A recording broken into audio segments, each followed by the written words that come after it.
तुलसी विवाह की आप सभी को हार्दिक शुभकामनाएं। तो आइए अपनी वीडियो में हम जानेंगे तुलसी विवाह के कुछ श्रेष्ठ नियम। जिस दिन हम तुलसी विवाह करेंगे, क्या उस दिन हम तुलसी में जल दे सकते हैं? बाल कब धोएं? शालिग्राम जी नहीं है तो हम तुलसी जी का विवाह किससे करें? अगर आपके घर में 2 तुलसी हैं तो कौन सी तुलसी का विवाह करें? क्या तुलसी दान देना जरूरी है? आखिरकार कौन तुलसी विवाह कर सकता है? ये सारी जानकारी हमारी इस वीडियो में आपको मिलेगी, तो वीडियो के अंत तक बने रहें। आप सभी जानते हैं इस बार 2025 में तुलसी विवाह 2 नवंबर 2025 को है। वहीं कई लोग 1 नवंबर को भी तुलसी विवाह करेंगे। इन 2 तिथियों में अगर आपको मासिक धर्म हो गया है या फिर सूतक पातक की स्थिति है या कोई और दिक्कत है जिस कारण से आप इन 2 दिनों में ना कर पाए, तो आप कार्तिक पूर्णिमा यानी कि 5 नवंबर तक आप किसी भी दिन कर सकते हैं। आप सभी लोग तुलसी विवाह जरूर करें। तुलसी विवाह करने से पुत्र प्राप्ति की राह खुलती है। शालिग्राम भगवान श्री नारायण के ही स्वरूप है। तुलसी विवाह करने से सारी बीमारी दूर होती है। पूरे कार्तिक महीने का फल प्राप्त होता है। भले ही आप स्नान, ध्यान, दीपक या कोई बड़ा नियम नहीं ले पाए हैं, आपके बस का कुछ नहीं था, तो कोई बात नहीं। तो आप अपनी इच्छा और सामर्थ्य के अनुसार तुलसी विवाह बहुत ही सरल तरीके से कर सकते हैं। बिना कलश स्थापना के भी तुलसी विवाह किया जा सकता है। इसका वीडियो भी हम आपको बताएंगे वीडियो बनाकर। तुलसी विवाह करने से बहुत ही सुंदर परिणाम मिलते हैं। 4 महीने की चिर निद्रा के बाद चतुर्मास समापन होने के बाद आप सभी जानते हैं श्री नारायण जगते हैं, तो इस दिन से शुभ मांगलिक कार्यक्रम होना शुरू हो जाते हैं। श्री नारायण सबसे पहले तुलसी माता के साथ ही विवाह रचाते हैं। 1 नवंबर या फिर 2 नवंबर को आप अगर कोई नए कार्य की शुरुआत करना चाहते हैं या कोई वाहन खरीदना चाहते हैं, तो ये बहुत ही श्रेष्ठ दिन है। तो इस दिन आप बेझिझक किसी नए कार्य की शुरुआत कर सकते हैं। तुलसी विवाह करने से अश्वमेघ यज्ञ का फल मिलता है, हजारों कन्यादान का फल मिलता है, ऐसा शास्त्रों में वर्णित है। अब तुलसी विवाह कौन कर सकता है? ऐसा कोई आवश्यक की बात नहीं है कि तुलसी विवाह सिर्फ सुहागन औरतें ही कर सकती हैं। महिला, पुरुष, कुंवारी लड़कियां, कुंवारे लड़के जो अपने धर्म में आस्था रखते हैं, वो सब कोई कर सकता है।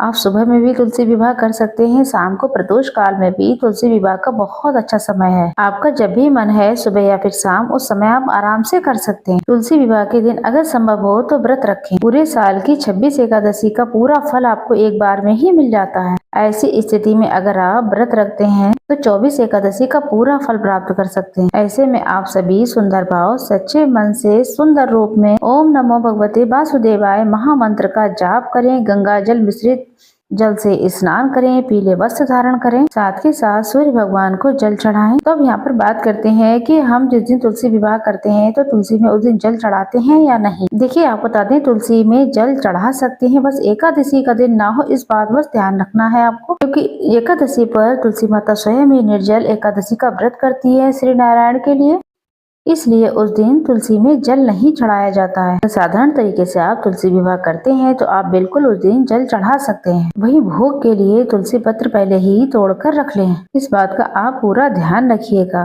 अब आप सभी लोगों का कहना है कि तुलसी विवाह तो करना है, लेकिन सबके पास शालिग्राम भगवान नहीं है, तो ऐसी स्थिति में कोई चिंता वाली बात नहीं है। अगर आपके पास श्री कृष्ण भगवान की मूर्ति है, उनसे आप तुलसी विवाह कर सकते हैं। अगर आपके पास लड्डू गोपाल है तो उनसे भी विवाह कर सकते हैं। भगवान श्री कृष्ण का कोई भी विग्रह स्वरूप हो, उसी से आप तुलसी का विवाह कर सकते हैं। कई लोगों का कहना है कि तुलसी माता को उस दिन दान देना आवश्यक है, तो ऐसी कोई आवश्यकता नहीं है। जैसे कि आप कन्यादान जो करेंगे उसका सामान आप दान कर सकते हैं। किसी ब्राह्मण है, कोई ब्राह्मण आपके घर बारात लेकर आते हैं, बहुत लोग बहुत भव्य तरीके से तुलसी विवाह कराते हैं, तब तो बहुत ही बढ़िया है। अगर आप कोई साधारण तरीके से तुलसी विवाह करा रहे हैं, जो तुलसी आता है अपने घर पर ही रखना चाहते हैं उन्हें, तब भी कोई दिक्कत नहीं है। आप नियमित उनकी सेवा करें। अगर करना चाहें तो आप तुलसी किसी मंदिर में दान कर सकते हैं, ये तो बहुत बढ़िया है। अगर ऐसी स्थिति है, अगर वहाँ पर भी उनका कोई ध्यान नहीं रख सकता है, तो आप तुलसी अपने घर पर ही रखें। आपके ही घर के शालिग्राम लड्डू गोपाल हैं, आप कार्तिक में विवाह कर रहे हैं, तो आप उन्हें अपने घर पर ही रखें। अगर आपने कन्यादान के लिए कोई वस्त्र निकाले हैं, चूड़ी, श्रृंगार का सामान, अन्य कोई चीज, बर्तन वगैरह है, तो वो आप दान दे सकते हैं। बात ये करते हैं यहाँ पर कि कौन सी तुलसी का विवाह करना है, रामा तुलसी या फिर श्यामा तुलसी का। देखिए, तुलसी तो तुलसी होती है, उसके रंग रूप किसी भी स्वरूप में कोई फर्क नहीं आपको करना है। आप ऐसा कभी ना सोचे कि हमें विवाह कराना है तो रामा तुलसी हो या फिर श्यामा तुलसी हो। तुलसी तो तुलसी होती है, किसी भी तुलसी का विवाह किया जा सकता है। तुलसी विवाह करें, उसके बाद सभी को भोग लगाएं, भोग सबको ग्रहण करने को दें।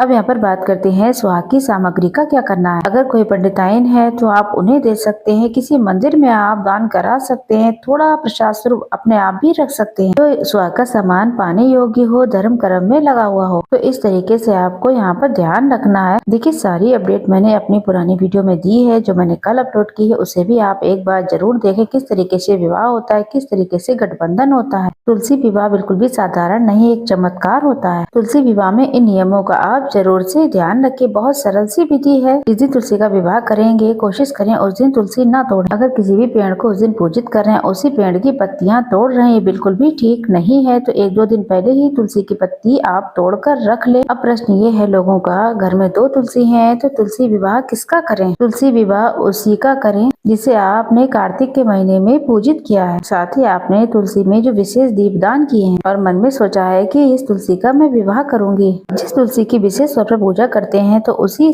के साथ में शालिग्राम भगवान का विवाह कर। वहीं आपको ये भी बता देते हैं, शनिवार रविवार 2 दिन है, अगर दोनों में से किसी दिन आप करना चाहें तो तुलसी विवाह कर सकते हैं, कोई दोष नहीं है। आप ये मन में वहम मत लाइएगा कि रविवार को विवाह नहीं हो सकता। रविवार को भी विवाह हो सकता है, सिर्फ आप उसमें जल नहीं चढ़ाएंगे। पूजा विधि वैसे ही होगी, दीप दान होगा, रोली चंदन समर्पित किया जाएगा। जल का लोटा तुलसी में ना चढ़ाते हुए जल का लोटा वहीं पास में रखा जाए।